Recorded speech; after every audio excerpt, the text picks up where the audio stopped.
तक शिक्षा का उद्देश्य केवल नौकरी पाना है तो केवल नौकर ही बनेंगे।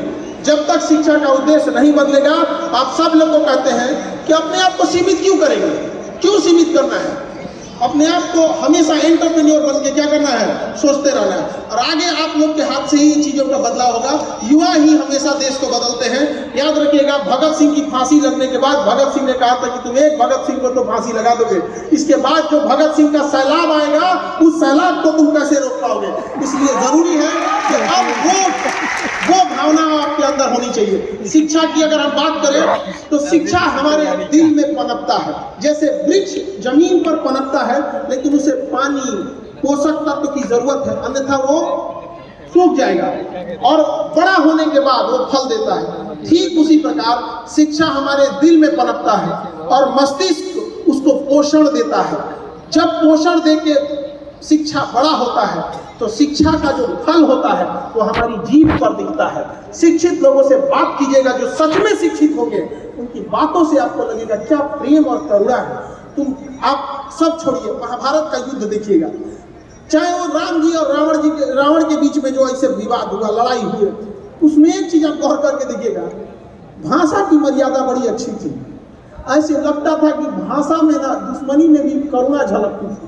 और आज हम लोग के समय सबसे बड़ी समस्या क्या आ गई है, भाषा ही ऐसी खराब हो गई है ना कि जहां नाहियों मार कर वहां मार हो जा रहा है। टेम्पो में बैठने के लिए मार कर ले रहा है, ये घसक काम होते ये भैया कहाँ जा रहे हैं हम। तो अपने आप को एक बार दोबारा सोचने की जरूरत है।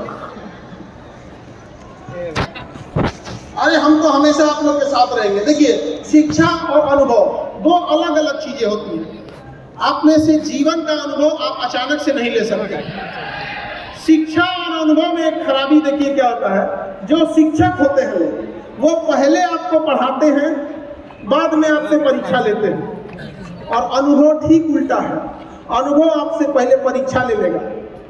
जब ठोकर खा लेंगे, गिर जाएंगे, तब अनुभव आपको शिक्षा देगा। तब क्या देगा, अनुभव आपको क्या करेगा, शिक्षा देगा।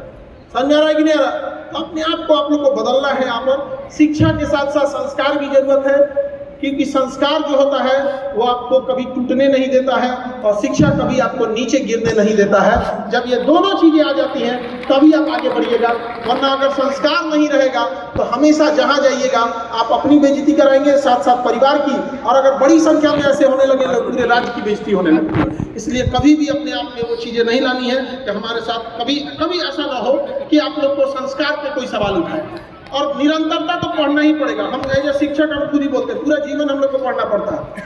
और शिक्षक जिस दिन पढ़ना छोड़ दिया उसी दिन से समझिए कि उस शिक्षक से विद्यार्थी भी पढ़ना छोड़ देगा। क्योंकि हमेशा डॉक्टर, मास्टर और वकील हमेशा इन लोगों को क्या करते रहना है, पढ़ते ही रहना है। क्योंकि इन लोग की जरूरत हमेशा किसी चीजों को अपडेट होने के लिए। अपडेट नहीं रहिएगा तो काम कैसे चल पाएगा। आज दुनिया हर एक चीज में अपडेट हो रही है। एक मोबाइल, मामूली मोबाइल 3 महीना पे अपडेट खोजने लग रहा है, लेकिन हमारा विद्यार्थी 3 साल से अपडेट ना बोल रहा। अरे तुम्हारे जेब में घूमने वाला मोबाइल फटाफट क्या हो जा रहा है, अपडेट हो जा रहा है, लेकिन आप लोग अभी तक अपडेट नहीं हो रहे हैं। तो बदलिए अपने आप को, वो बहुत जरूरी है। और हम शिक्षकों का काम क्या होता है कि आपके खाली दिमाग को एक खुला दिमाग बना देते हैं। जो आपका एम्प्टी माइंड था उसे हम लोग ओपन माइंड करते हैं, ताकि आप समाज में समझ सकें कि क्या सही है और क्या गलत है। खास करके लड़की लोग, कई बार याद रखिएगा कि माँ बाप और शिक्षक ये नीम के पेड़ की तरह होते हैं। नीम का पेड़ स्वादिष्ट नहीं लगता है, लेकिन आपको कोई बीमारी, कोई गलत चीज आपके पास आने नहीं देता है। तो कई बार आज के विद्यार्थी, लड़का या लड़की को लगता है कि लोग माँ बाप को लगता है कि माँ बाप खाए बोल रहे थे। भाई, अरे माँ बाप आपके लिए ही बोल रहे थे। आपकी कामयाबी से माँ बाप को क्या ही मिल जाएगा, आपके कामयाबी से हम लोग को क्या ही मिल जाएगा। अरे खुद से तुम 1 किलो मिठाई लेके आओगे, लेकिन उस कामयाबी का सबसे ज्यादा अगर किसी को लाभ होगा तो आपको होगा। तो अपने आप को बदलिए, अपने आप में वो चेंजिंग लाइए।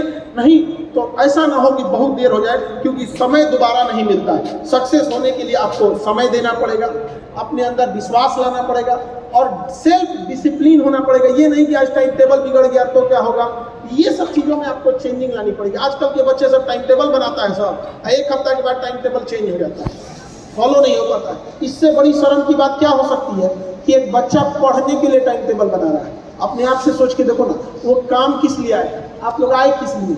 पढ़ने के लिए टाइम टेबल आपका होना चाहिए कि बाहर कब जाइएगा, सब्जी लाने कब जाइएगा, मोबाइल कब चलाइएगा। उल्टा है यहाँ जब देखो तो मोबाइल चलाएगा। पढ़ने के लिए बबुआ टाइम टेबल बनाएंगे, दुर्भाग्य एकरा से बड़ कौन चीज का दुर्भाग्य हो गया, सोचिए। तो एक बार अपने आप को जरूर से अपने आप में सोचिएगा। और लड़की लोगों को भी कहते हैं, एक होता है इंटरनल ब्यूटी, जो आप दिमाग से सुंदर रहिएगा ना, दिमाग से सुंदर रहेंगे